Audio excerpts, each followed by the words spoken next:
Okay, welcome everyone.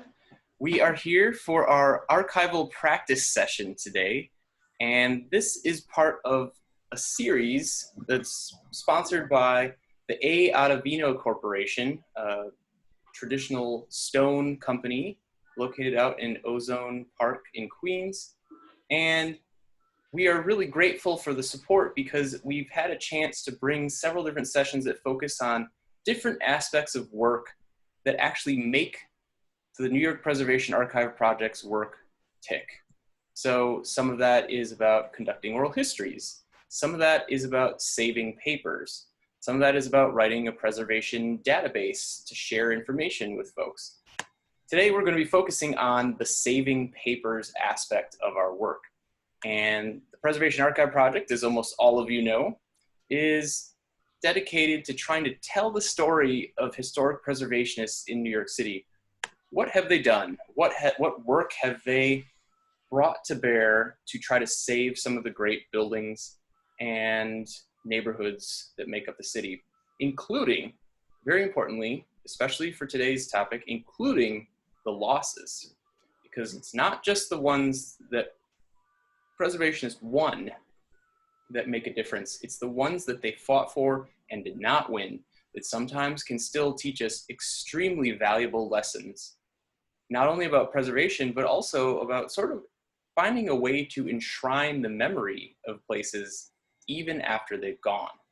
So it's really important work, and we're lucky today to have someone with us who has done a true deep dive into the papers of one Jack Taylor. Now, I know from a quick look here that almost everyone on the call probably knew Jack in some way or knew of him. And I just want to say that for me, it was fantastic to get to know Jack a bit, although I did not know him for all that long. But he was certainly someone who brought a real force of personality to bear.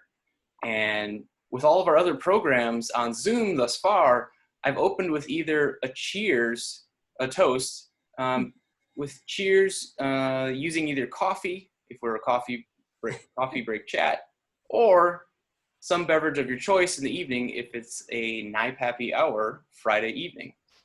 Today, I don't have anything in my hand, but I will tell you that the best thing I could have in my hand is probably a glass or perhaps even a bottle of scotch to honor Jack Taylor. But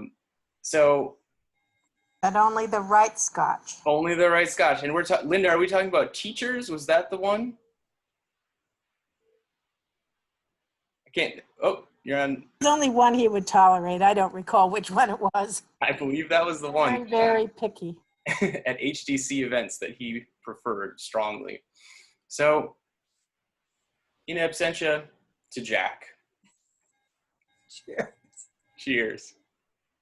Okay, let's get started though. Let's take a deep dive as we look at Jack Taylor's preservation papers, because let me tell you, as someone who assisted with the effort to make sure that they found a home, they were, in a word, voluminous. Mm-hmm.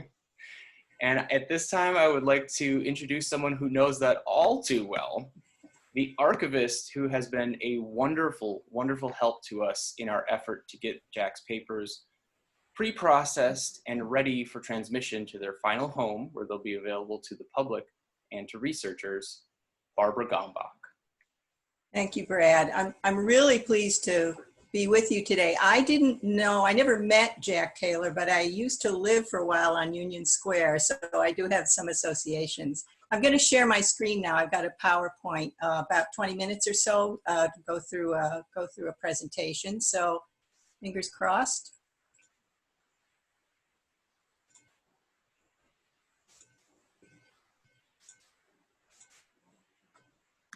Everybody see that? Yep, that works. Great, great.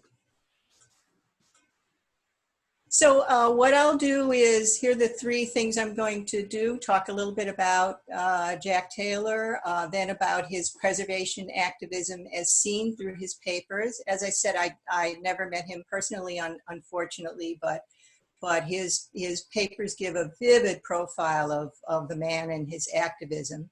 And then thirdly, I'll talk about what his papers add to knowledge about and appreciation of his extensive historical preservation activism.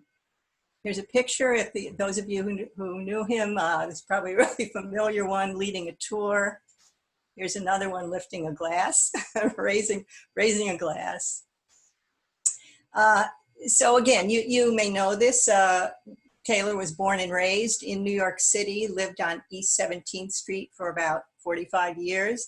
He didn't become involved in historic preservation until he left his job his managing editor job at Family Circle magazine and went freelance in the early 1980s. Brad's photograph is very apt because his involvement with the effort to save Lou Chow's restaurant on East 14th Street was Jack Taylor's introduction to historic preservation and the extraordinary activist community that he worked with and for all the rest of those years. Here I've just picked out some phrases that people use to describe Jack Taylor. These come mostly from the transcripts of the oral histories that NYPAP has, the two wonderful oral histories that NYPAP has on its website. And here, here is quoting a list from Anthony Wood, who wrote a wonderful memorial to Jack Taylor. And just take a minute to scan this list of 10 or so skills. I think that Taylor's papers reflect and illuminate each one of these strengths. I could see them come to life, so to speak, in his papers. So this is my favorite description of him, Scourge of the Wrecking Ball in Manhattan, which came from an obituary in the New York Times. This list is from the NYPAP website of as you'll see, the main organizations that Jack Taylor was involved with, just some of the places he was involved in historic preservation work with many, many allies, and then the offices, the formal official offices he held in various groups. Now, in the transcripts of those two oral histories, Taylor identifies these three efforts as the main concerns of his career. Lou Chow's, as we've said, which was his introduction to historic preservation, and the activity that he said mattered most to him, even though it was a failed effort. The building burned down in '94 and was torn down in 1995. But as you said, Brad, there's the historical remnants include Taylor's own papers about that preservation effort. The Ladies Mile Historic District, again, perhaps familiar to all of you or most of you, about a roughly 6-year effort to get the historic district identified as such.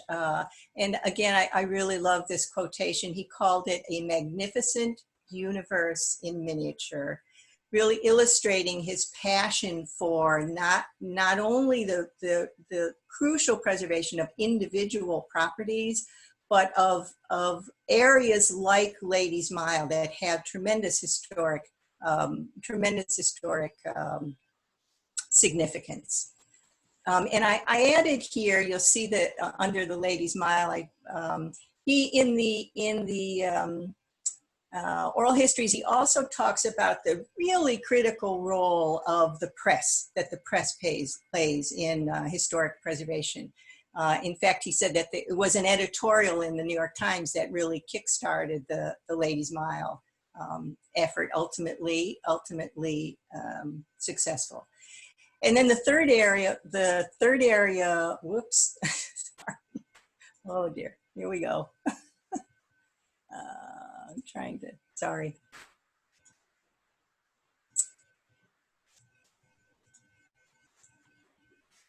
Sorry. The third area of what he identified as one of his main concerns was also, unfortunately, a failed effort and to save the house of composer Antonin Dvorak, who lived there for 3 years and apparently wrote the New World Symphony there, as well as a famous, very well-known concerto of his. Very interesting story. Again, there's a great background on NYPAP's website already about this preservation effort, but there's even more in the newly pre-processed papers, as there is more in those papers on the Ladies Mile Historic District, but not too much more on Luchow's, just a very small amount. So the third, again, this third area, the third effort of real interest to him, close to his heart, the Dvorak House.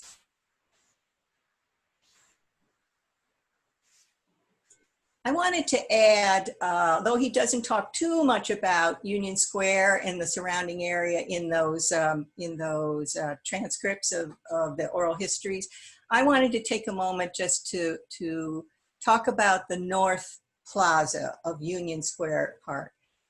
Taylor was passionately committed to ensuring that this remain a plaza, an open plaza as it is today, and fought efforts, I think at least one around 2004, to prevent putting trees. At that time, I think there was an effort to put trees, plant trees around it. But again, you probably, most of you know that that the North Plaza is the site of the first Labor Day parade in 1882, and to this very day, in fact, to recent weeks, a very important site of social activism in New York City. Taylor joined the Union Square Park Community Coalition in 84 and 85. So it was the first that was the organization under whose umbrella the Luchow's effort was carried forward. And I'm sure there were, again, many other allies in that work. So now, what's currently available from Jack Taylor's papers? The first set of materials are the things currently available through the NYPAP website. The item in blue is the unprocessed papers that I worked on. And then, as you see, if you would go onto the website of the New York Historical Society, during his lifetime, Jack Taylor gave to the Historical Society some papers on these three campaigns listed: Tammany Hall, Ladies Mile, and the campaign to save Luchow's. Now, this recent bequest to NYPAP adds, as Brad said in his introduction, a substantial volume to the existing papers that are available to anyone who wants to see them. 21 bankers' boxes, 20 of them papers. A box of plaques, maps, and buttons.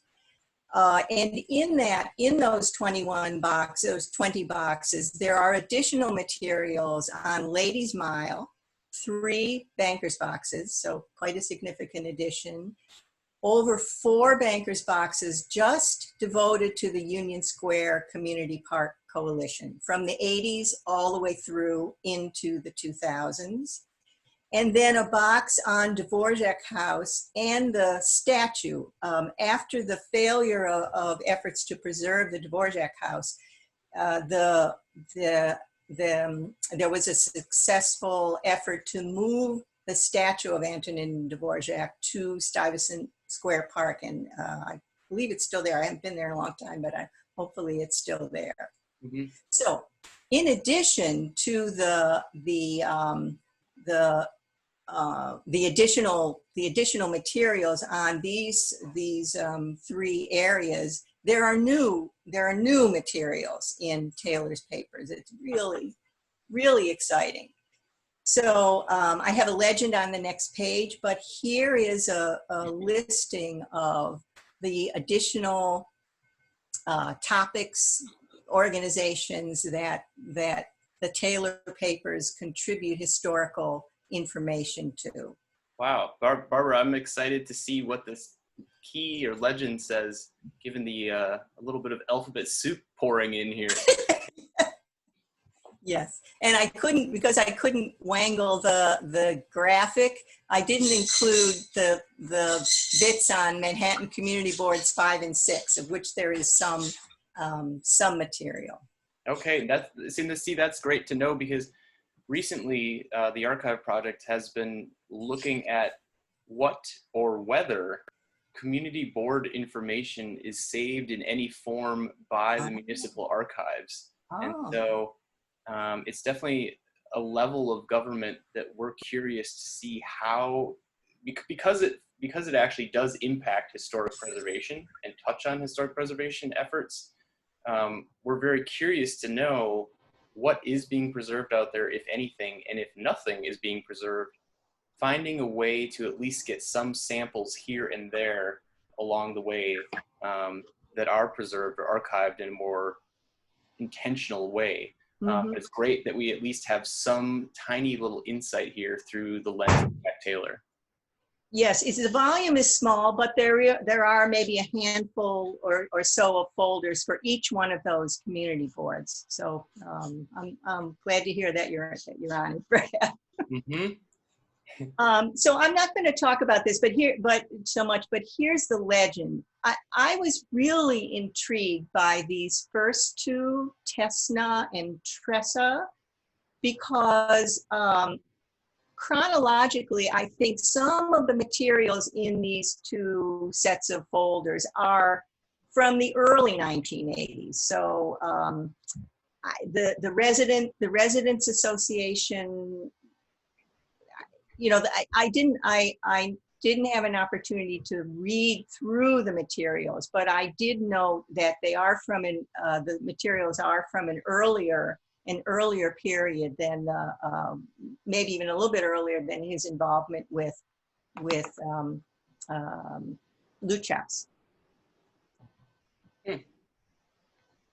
So if you were to ask me to sit back and say what struck me about these papers, I've already told you what struck me about the man, the activist. But there are three areas that I'll talk very briefly about: his grassroots network, his organizing skills, and his unrelenting vigilance. All of these come through very, very clearly and really in great detail in the papers.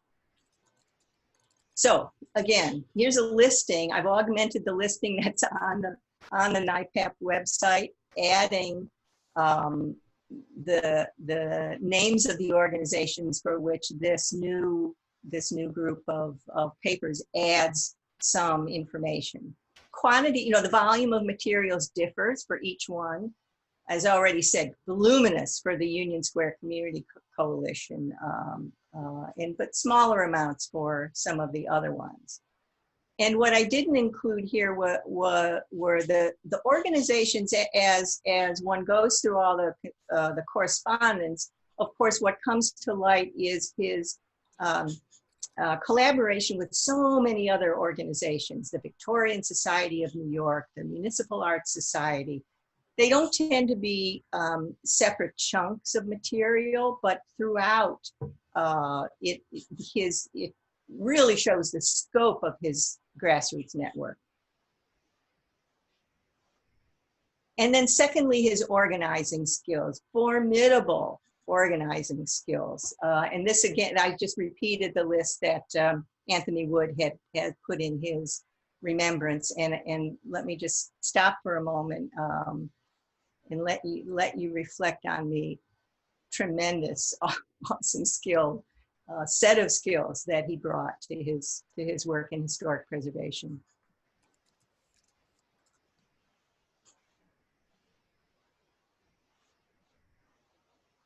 and thirdly, his unrelenting vigilance. The very first group of materials I tackled was the Landmarks Preservation Commission meeting agendas. I was gobsmacked. I honestly was. There are annotated meeting agendas. Attached to them are testimony, support letters, news clippings throughout these decades. Not as voluminous in the 2000 teens, but meeting after meeting after meeting, he was there. Handwritten annotations, sometimes snarky comments. So they're just treasure troves from the view of one really formidable activist in the attending these meetings and showing just what it takes to ensure historic preservation. And then the other thing I just wanted to quickly mention is the violations reports. I didn't know what those were, but there are quite a few of them. But then I saw in his oral history that how he talks about historic designation is only the beginning. The watchdogging, month after month, year after year is critical. So there are violations reports on, I just used the example from the Ladies Mile Historic District, but they're throughout the papers. There are these thin yellow copies. But again, to me as an archivist and not someone involved in historic preservation activism, they really illustrate the vigilance that required and the passion that he brought to this work. All right, now a little look behind the scenes at what it takes to, as you said, Brad, the goal of any archival project, as it is with Jack Taylor's papers, is to make these materials accessible to anyone who wants to study them for undoubtedly multitude of reasons. So should I pause here and ask you, Brad, to talk a little bit about this? This is some of the team in Jack Taylor's apartment. Sure, yes. So this is a photo that I actually took in Jack's apartment after he passed away. And this is our team. Even Mr. Wood is there. He did not take his tie off, I will note, but he did put a work coverall over.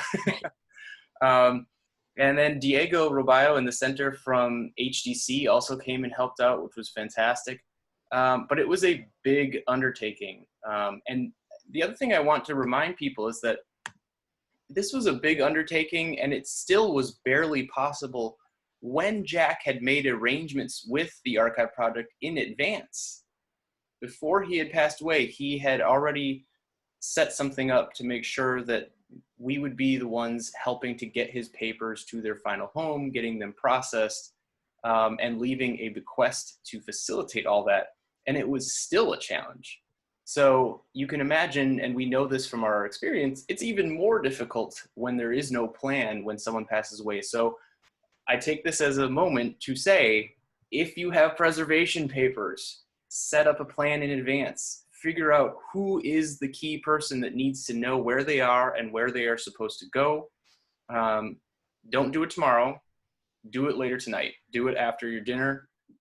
At least get one email out there to set that process in motion. And I thank Jack for giving us a chance to talk about that again. But it was a multi-day affair. It was a lot of sweat equity put in, I will tell you. And it was under pressure because the family was here from far-flung places, from Alaska, and really did not have unlimited time on the ground for us to be in the apartment. So we really had to work swiftly. And part of that process was, the volume was such that we didn't have the time to make sort of orderly piles of things. And things weren't necessarily in orderly piles because the family had already started moving things around in the apartment. So all of that to say, it took a lot of just grit and effort and elbow grease to get through the crucible moment of getting these papers out of the apartment when the time came. Thank you, Brad. So here, I was really fortunate that NYPAP had arranged with the Merchants House Museum to leave the paper, to transfer the boxes of papers to a storage room the Merchants House Museum uses. So I just wanted to give you a view of, here's just one of the boxes that I opened. You'll see that the things aren't foldered. Fortunately, they were organized they tended to be organized in chunks. Let's see, yeah, here's another one. So what I would do is, okay, Union Square. So I was able to sort it in large chunks before I did the folding. And here, now, so this is the Merchants House Museum storage room. And just over to the left there in the white boxes, you can see the finished product, sorted and organized. And this is the final group of the boxes labeled and ready to go to the New York Historical Society. So one of the things I wanted to talk about is this. Apparently, Jack Taylor felt a bit overwhelmed by these decades of materials, and in one of the oral histories, he apparently had 2 bathrooms in his apartment, one of which was devoted to storage of his papers, and apparently during one of these oral histories, his colleague and friend, I guess, Edward Kirkland, said, well, you know, if somebody relieves you of these papers, you'll be able to take a shower. But so Jack, if you ever come back as a ghost and want to shower in that second bathroom, I think you can go ahead. So with that, I'll end. We can have some conversation with warm thanks to Jack Taylor and to NYPAP. Thank you so much, Barbara. That was fantastic. My pleasure. And as someone who has been down in the storage room and actually sort of looked at and interfaced with all of the boxes of material that are now in some orderly fashion with subfolders and headings, there were 2 boxes of papers pertaining to Historic Districts Council, and immediately upon one of them being completed, I was able to take it and bring it to Simeon so that he could use that in the process of, preparing for what was going to be a giant year of celebration of HDC's 50th. But it was an immediate reminder of the value of the work that archivists like Barbara do, because it has resonance, it has meaning, it is useful, and it definitely informs our own sense of ourself as preservationists and preservation organizations. So again, thank you. And did I see a certain someone in that final photo you showed who's with us today? There's probably multiple people who are in that photo with us today, but George Calderaro, are you on the line? I am. Do you remember that tour by chance? I do not. Decidedly not. Okay. I don't even remember that outfit. But no, I was going to ask Barbara. I'm surprised there were no references to typed Post-its. Or were those just outgoing? He didn't save any of them. Did you come across any of Jack's famous typed Post-its? Only a few. I think they must have mostly been on outgoing material. So those of you who have your own archival material, we'll send them to the Historical Society.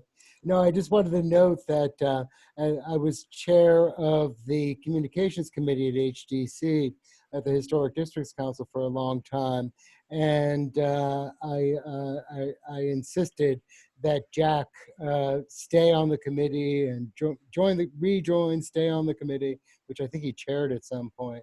And there was not a meeting where I did not both value his participation and curse the day that I invited him to be there, both for the same reason.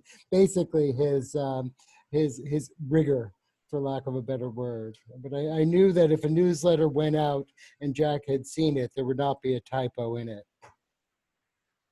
Yes, and I mean, I know from looking through some of the papers as we were preparing them for transport to the work site, that there were definitely some heavily redlined or red marks on a lot of some of emails. Emails were printed out, and then, as my old 8th grade English teacher would say, whacked with a bloody rabbit, with comments in red ink.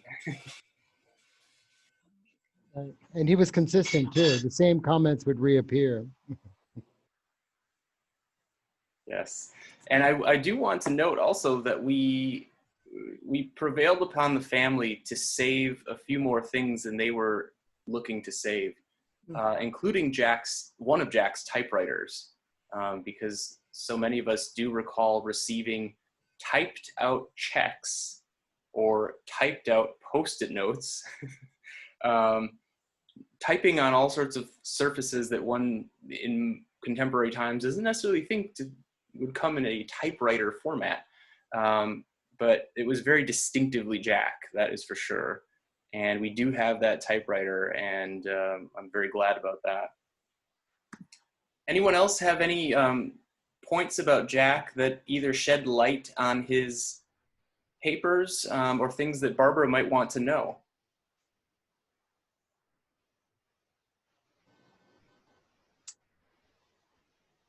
Susan Hopper, yes, I'll unmute you one moment and go right ahead. Nope, for some reason it's not unmuting you. Susan, do you want to try to unmute yourself if you go up to the top of your profile? There we go. That working? All good. Yes.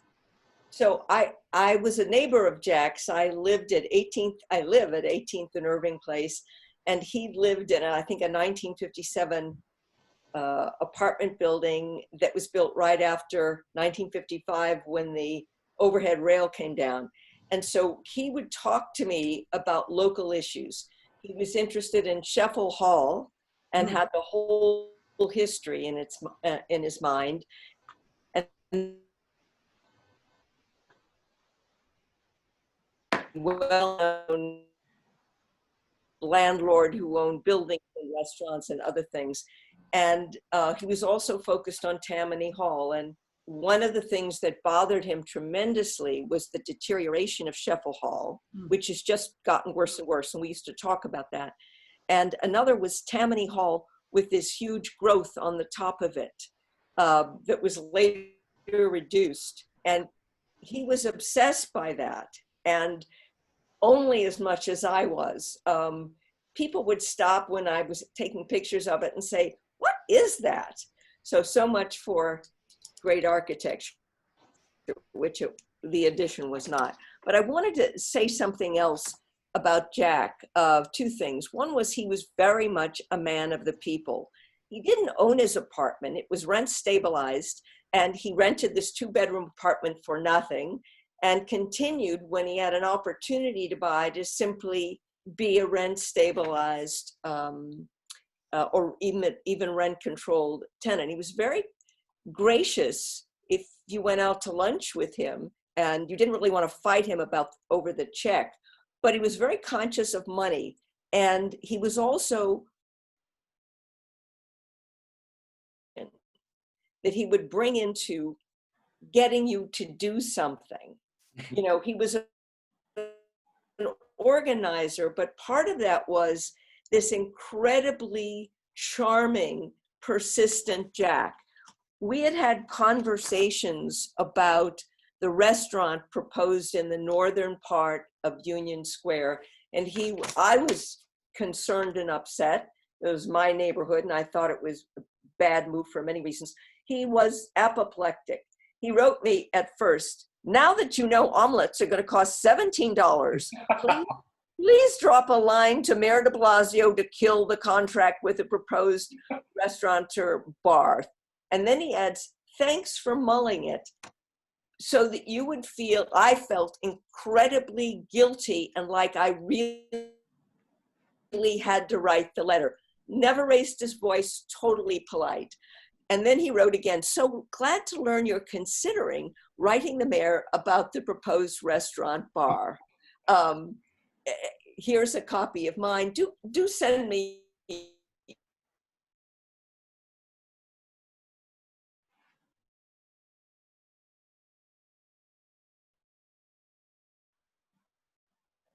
And find something about the person he was talking to that they must be interested in with that building. And then he would start the charm assault, which was the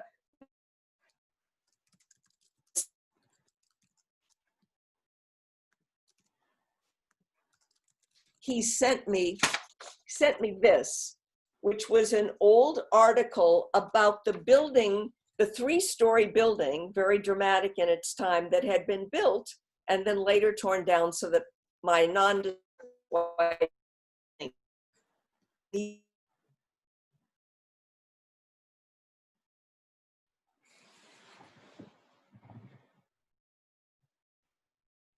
Susan, you're cutting out and freezing a bit here on this end. It shows what used to be part of. Okay, so Sorry it just shows the building that used to be where I lived. So he would walk down the street and point out where buildings had been.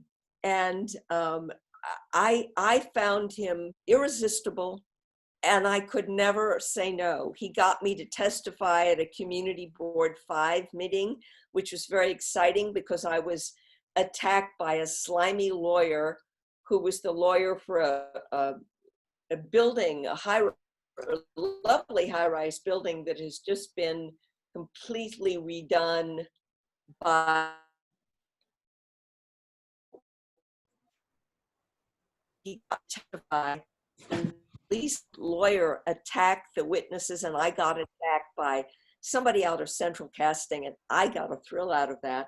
But Jack introduced me to community board meetings. I will say this about Community Board 6, where he spent most of his time on the Landmarks and Preservation Committee. He was revered. And I remember going to a couple of meetings, and at one meeting, people about Jack's age were standing around talking about Jack and how they revered him. And anything Jack proposed got passed. That's unlike Community Board 5, but Community Board 6 had the greatest of respect for him. But the personal persuasion I will never forget, and seeing him on the corner with his cane, and he would always have something to say about Sheffield Hall or Tammany Hall or something else. So anyway, I miss him.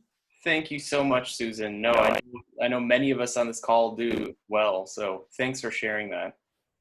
I just have a question for Barbara or Brad or anyone in the call. Jack's first project in preservation was Luchow's. Does anyone know where that fascination came from? Was it the bar, or maybe the bartender, or and likewise with Ladies Mile? I mean, I think we all acknowledge he's the savior of Ladies Mile, which was a huge triumph as opposed to Luchow's or Dvorak House. But what attracted him to Luchow's, and if anyone knows, about his entree into Ladies Mile, I'd be interested. I think on Luchow's it was, if I'm not mistaken, it was Anthony Wood.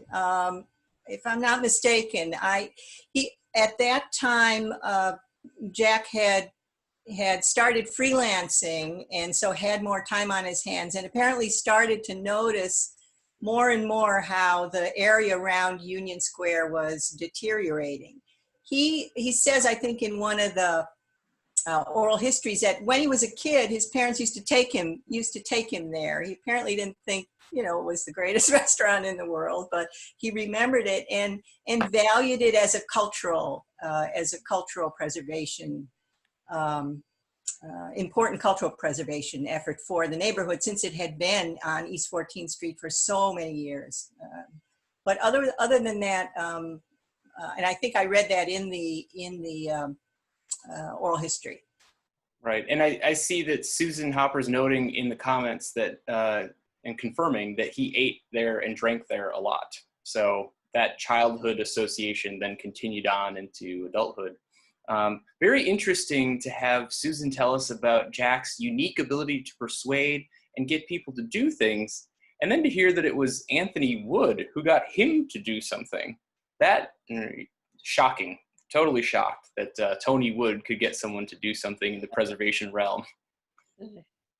One question we have here from Chuck Hovanek. Chuck, would you like to ask your question?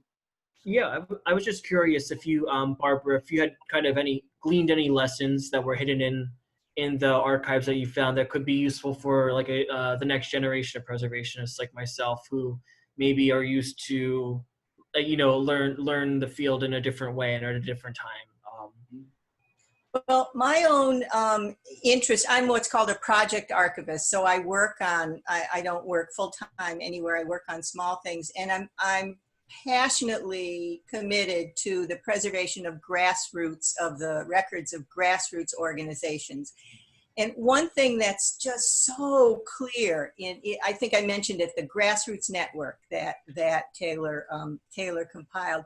To me, these are the basics of the history of New York City. Both the individual records of an organization, but then the ability to step back and look across Gramercy neighborhood, Stuyvesant, Union Square, just for this the Ladies' Mile, just for this one rich historic section of New York City. So I'm quite an advocate for the preservation of records of really small organizations, and bless NYPAP and New York Historical Society for making these available to anyone, as I say, to anyone who wants to see them. I mean, from an archival point of view, these are, the processes are pretty standard. But as I said, for local history and New York City history, and the understanding the incredible network of local organizations, I think these kinds of things are really critical, because I think sometimes small organizations, the last thing they have time to do is preserve their own, about preserving their own records. That's eminently true, Barbara, and something that keeps us going as an organization is trying to overcome that hurdle. I see that Susan has something to say, and also Majda. So one thing I just wanted to note, Chuck, in response to your question, the thing that struck me really builds off of what Barbara said, and that's, as I sort of went through the papers as we were accumulating them for transport, and then again looking at the boxes and the titles and the subheadings after Barbara had gone through, was how much more involved Jack was in things beyond his sort of top 10, if you will. I was shocked to see him writing letters about this and that and to this person and on this other thing from way over in some other different part of town. I had not expected that. I had seen him really as a creature of his sort of square footage around him. And the papers really revealed that he was so much more tapped into an underground grassroots network, connecting him certainly around Manhattan and even broader than that. And I think that informed his sort of overall knowledge. And of course, the more knowledge you have, the more nuance you can bring to bear in any given strategic decision or circumstance. And also with that persuasive charm assault, bring a few more people in on your own projects. So I feel like that was the lesson that I took away when the dust had settled. I feel like I learned many different lessons from Jack in person just by his presence and the way people interacted with him. But the papers seemed to reveal all of this work that Jack was doing when nobody was necessarily looking, that was sort of lifting himself up by that grassroots network. So to young preservationists out there, build that network, whatever that network may be for you in your life and in your preservation interests. Go out and find it and build it. All right, Susan, and then Magda. Well, I just got a response from Linda. He told me he'd never been to Brooklyn. and I said, Jack, I thought he was teasing me, but it's possible but Linda Jones wrote, he came to Staten Island in his blue Jaguar. So he got to Staten Island, so he would have had to somehow make his way, even if he didn't get out of his blue Jaguar. So he was very frugal I and was- perhaps of not of great means, but he did have 2 Jaguars. Discuss. Right, this was not frugal at all. Love that car. Oh my goodness. He was glad to come to Staten Island so he could exercise his car. Oh, We were putting out the newsletter, and I have many tales to tell of Jack's pickiness, but suffice it to say that I was doing the computer work and he had his typewriter at hand. And anytime he wanted a change, he retyped the whole thing on his typewriter and handed it to me. The whole concept of, editing on a computer. Very nice. No, I know he did like to participate in road rallies with those Jaguars. Oh, That's yeah. something I had not known about until sort of combing through the papers a bit. All right. I had one ride with him in that Jaguar. It was super. Very, very cool. All right, Majda. Okay. Can you hear me? Yes. Good. Okay. Sorry, I didn't put my picture up, but I don't know how to put it on retroactively. Not In a any word. case, as you probably know, I'm with the Dvořák American Heritage Association, and Jack donated the materials relating to the effort to preserve Dvořák House directly to us. Wow. So we're a little bit on the outside of this conversation, but I want to learn how to get on the inside more, which is I'm the one who was involved in the transfer, and we still have to incorporate the papers. I relatively quickly put together an exhibit for our 25th anniversary. And Jack was still living and loved it and said, I don't know how you did it, because I really had to just open all the boxes and sort of fish out the key papers that allowed me to put it together, but he was pleased with the results. But now I really have to get back more seriously to, what's in there and what to keep. I mean, we'll keep everything, but one problem is there are many multiples. Yes. And I was just wondering whether I could set up a conversation with Barbara at some point, Absolutely. to go over this, and also to get integrated into whatever is at the New York Historical Society, in the sense that they should have some link to our system, and we Right. should try to relate to their system. Right, right.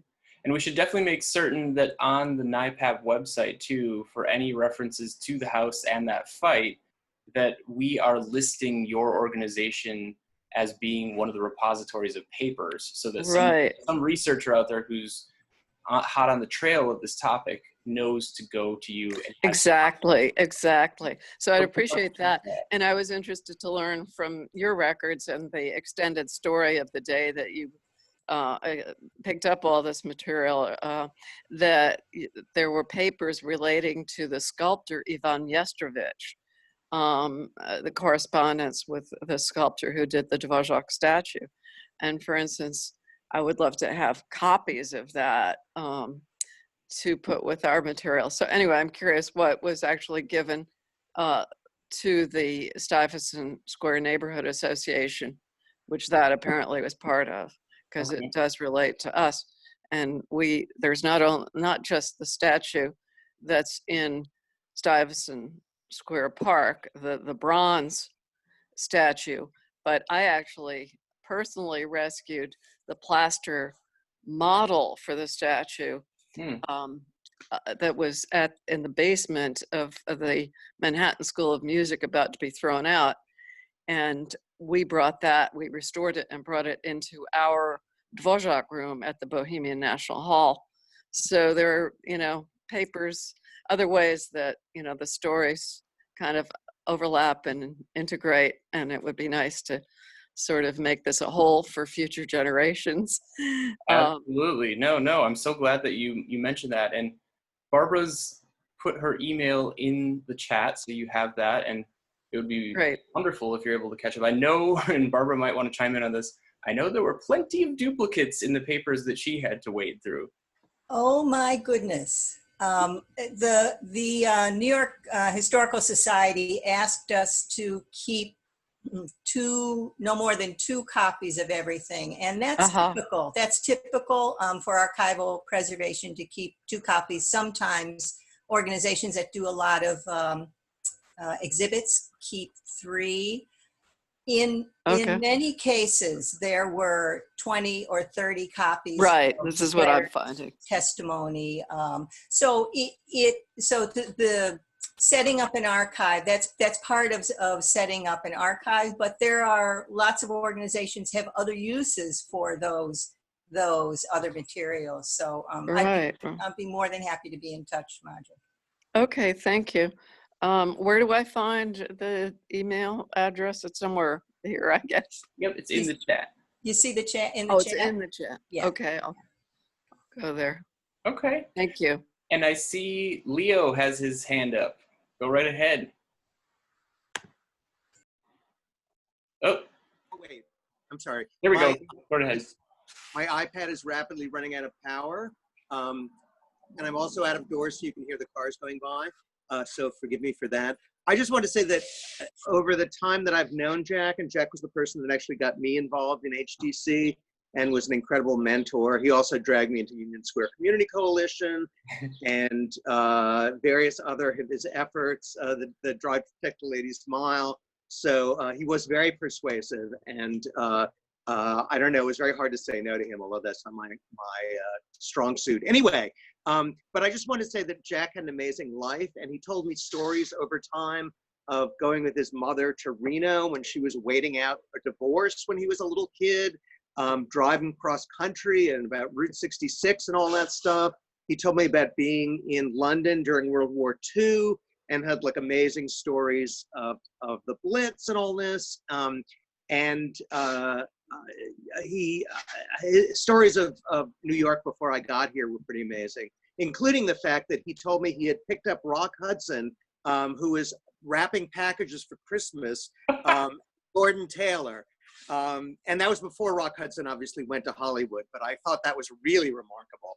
Yeah. So anyway, he was an amazing, amazing character. I don't think it got mentioned, but he typed not just on Post-its, but on both sides of Post-its. And I don't know how that's even physically, I think the space-time continuum doesn't really allow that. So I think that's really something, but I miss him terribly. He was an amazing, amazing person. And he really put in the time to change things in New York. I mean, as a preservationist, he was constantly going to meetings, which I couldn't bear to do, although I did when required. But he was really hooked up and constantly writing letters or typing letters, constantly going to meetings. And, you know, really devoted his life to protecting and preserving the charming bits of New York City, which, you know, except for the people at NYPAP has preserved, would not be here. So anyway, I just wanted to say that before I blanked out.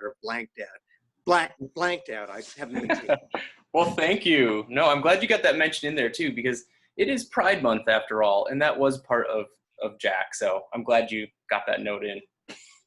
All right, we probably have time for one more question or note here before we conclude.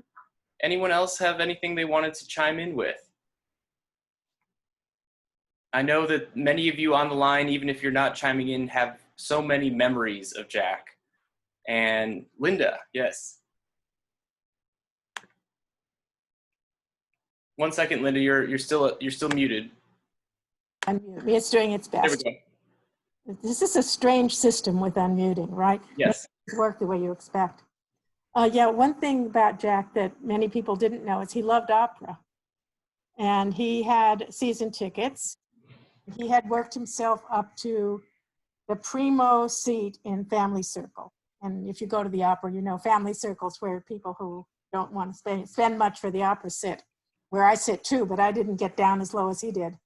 And we had many, many good talks about opera, and he really knew his stuff. And it's part of what a great friend and companion he was, because he had such a wide variety of interests.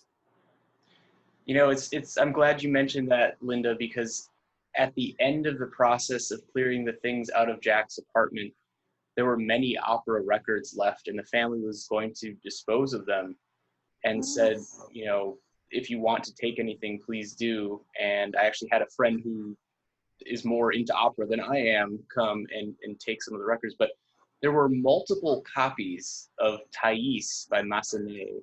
And for those of you who were at Jack's memorial service on Stuyvesant Square, you'll know that one of the main sort of recognizable motifs and portions from Thais played at the funeral. So it certainly was part of him. And I do think it gets at the core of who Jack was in some ways, this sort of grace and elegance that he aspired to in all things that he did.